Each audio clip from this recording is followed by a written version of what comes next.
Saudara dan saudari yang dikasihi, pernahkah kita merenungkan tentang erti sebuah janji, bukan hanya janji biasa, tetapi ikrar yang mengikat jiwa, menuntut kesetiaan sepenuh hati.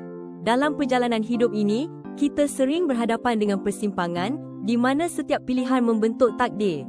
Adakah kita akan memilih jalan yang mudah, atau tetap teguh pada komitmen yang mungkin memerlukan pengorbanan? Ini adalah pertanyaan yang bergema dalam setiap hati yang mencari makna sejati.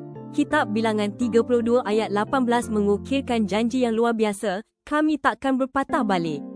Kata-kata ini bukan sekadar sumpah, tetapi satu cetusan semangat untuk tidak menyerah. Demi kesejahteraan kaum kerabat, demi masa depan bersama, dan yang terpenting, demi menegakkan kerajaan Tuhan di bumi. Ia adalah gambaran sebuah komuniti yang bersatu padu, mengerti bahawa kekuatan sejati terletak pada kebersamaan dan janji yang dipegang teguh bersama.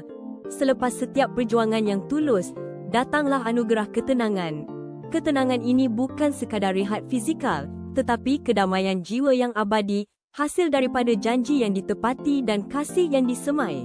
Ia adalah bukti bahawa apabila kita bertekad untuk tidak berpatah balik, apabila kita berjuang demi kebaikan bersama dengan iman yang teguh, Tuhan pasti akan melimpahkan rahmat-Nya. Marilah kita terus memancarkan kasih ini, menjadi terang dan harapan bagi dunia di sekeliling kita.